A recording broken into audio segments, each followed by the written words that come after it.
Halo semuanya, untuk kali ini kita akan belajar tentang pertumbuhan dan perkembangan. Pertumbuhan adalah proses pertambahan ukuran dan volume tubuh. Dapat diukur dengan angka atau kuantitatif. Pertumbuhan bersifat irreversibel. Contoh pertumbuhan ada berat badan dan rambut semakin tebal. Perkembangan adalah proses pematangan fungsi tubuh menuju kedewasaan, tidak dapat diukur dengan angka atau kualitatif. Pertumbuhan bersifat reversibel. Contoh perkembangan menjadi bisa menulis dengan pensil dan menjadi bisa berbicara. Untuk kamu bertumbuh lebih baik, yang pertama kamu butuh kesehatan dan gizi seimbang. Yang kedua, kamu butuh kasih sayang. Dan yang ketiga, kamu butuh stimulasi.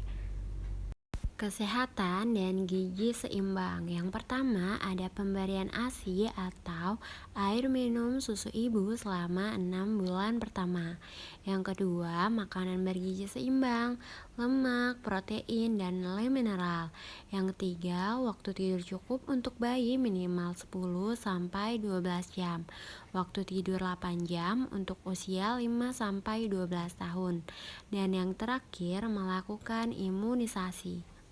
Kasih sayang. Setiap anak membutuhkan kasih sayang dari guru, teman, keluarga. Kasih sayang sangat mempengaruhi pembentukan karakter dan kepribadian. Selanjutnya ada stimulasi. Stimulasi adalah kegiatan yang mengasah otak untuk belajar. Misalnya untuk anak ada melukis, bermain, musik, olahraga, dan membaca puisi. Tahap pertumbuhan dan perkembangan. Yang pertama ada bayi, balita, anak-anak, remaja, dewasa, dan yang terakhir lansia atau lanjut usia. Bayi dan balita. Balita umur 2-5 tahun mengalami pertumbuhan dan perkembangan yang pesat. Untuk bayi mendekati umur 1 tahun, berat bayi bisa mencapai 3 kali berat saat dilahirkan. Pertambahan berat badan diikuti kemampuan berbicara, berjalan, dan melompat. Nah, untuk bayi-bayi dan balita ini, kita harus menjadi dukungan dan mencari lingkungan yang tepat untuk menjadi pertumbuhan dan perkembangannya lebih baik. Nah, selanjutnya ini ada anak-anak. Masa ini anak-anak sudah mengikuti kegiatan sekolah. Anak-anak sudah mulai bisa mandiri, interaksi dengan lingkungan, pertemanan, pergaulan. Nah, membuat semakin luas pengetahuan, wawasan, dan kemampuannya. Akan tetapi pertumbuhannya akan sedikit melambat. Nah, sekarang memasuki usia remaja. Masa ini peralihan dari anak-anak menjadi dewasa. Nah, ini mulai lagi nih pertumbuhan dan perkembangan tubuh, otak, dan keterampilannya terjadi dengan pesat. Nah, sekarang kita memasuki fase dewasa, di mana pertumbuhan akan berhenti, termasuk tinggi badan tidak akan bertambah lagi. Perkembangan kemampuan akan tetapi masih terjadi. Manusia di masa ini dianggap mampu berpikir lebih matang. Namun, manusia di fase dewasa ini mulai berkeluarga dan memiliki keturunan. Fase terakhir yaitu lansia atau disebut lanjut usia. Kemampuan organ-organ tubuhnya mengalami penurunan. Dari perubahan fisiknya, rambut berubah menjadi putih, kulit menjadi keriput, otot dan tulang semakin melemah, kemampuan melihat dan mendengar menjadi berkurang. Pada wanita juga terjadi menopause atau berhentinya haid. Terima kasih, sampai jumpa di tema kedua.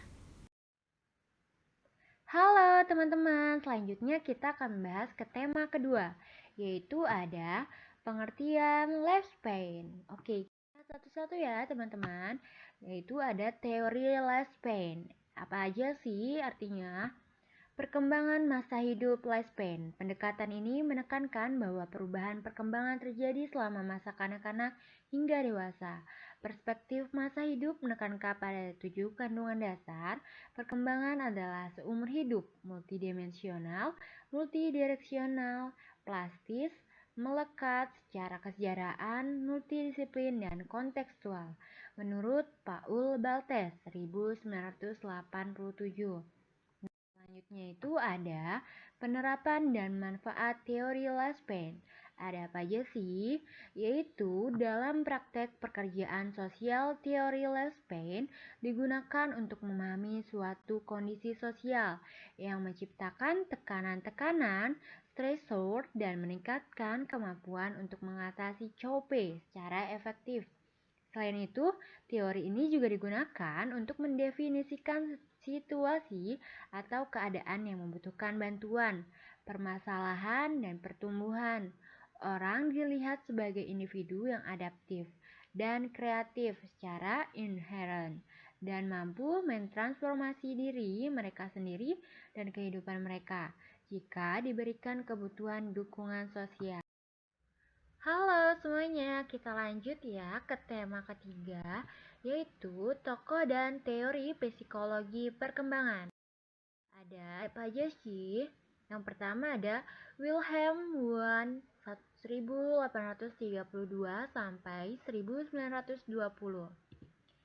Wilhelm Wundt dilahirkan di Dessau pada tanggal 18 Agustus 1832 dan wafat di Leipzig pada tanggal 31 Agustus 1920. Ia mula-mula dikenal sebagai seorang sosiolog, dokter, filsuf, dan ahli hukum. Gelar kesarjanaan yang dimilikinya adalah dari bidang hukum dan kedokteran.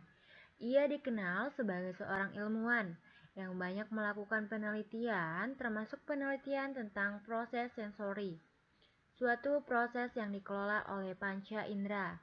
Dan yang terakhir, berdirinya laboratorium psikologi, inilah yang dianggap sebagai titik tolak berdirinya psikologi sebagai ilmu pengetahuan yang terpisah dari ilmu-ilmu induknya, ilmu filsafat dan ilmu faal. Sebelum tahun 1879, memang orang sudah mengenal psikologi, tetapi belum ada orang yang menyebut dirinya sarjana. Oke, selanjutnya ada Ivan Petrovich Pavlov 1849 sampai 1936.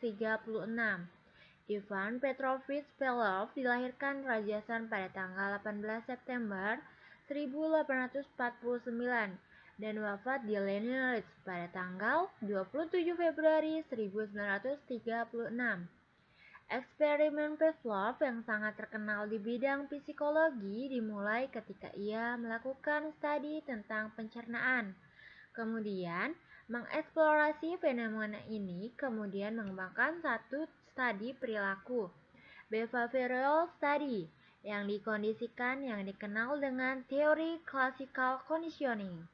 Nah, selain itu, teori ini merupakan dasar bagi perkembangan alias psikologi, behaviorisme, sekaligus meletakkan dasar-dasar bagi penelitian mengenai proses belajar dan pengembangan teori-teori tentang belajar. Nah, selanjutnya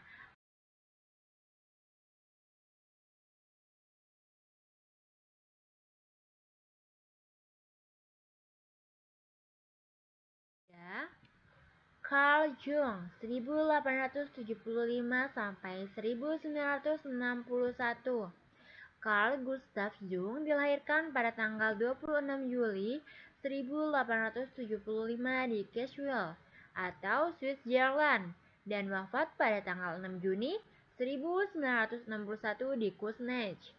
Jung lulus dari Fakultas Kedokteran di University of Basel dengan spesialisasi di bidang psikiatri pada tahun 1900.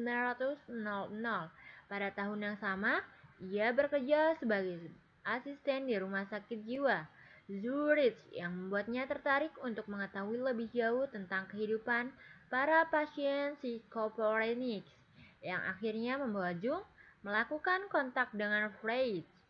Jung juga dianggap sebagai orang yang patut menjadi penerus Freud dan berkat dukungan Freud, Jung kemudian terpilih sebagai presiden pertama International Psychoanalytic Association pada tahun 1910. Namun, pada tahun 1913 hubungan Jung and Freud menjadi retak. Tahun berikutnya, Jung mengundurkan diri sebagai presiden dan bahkan keluar dari anggotaan asosiasi tersebut. Sejak saat itu, Jung dan Freud tidak pernah saling bertemu. Oke, sekian dan terima kasih untuk materi ketiga.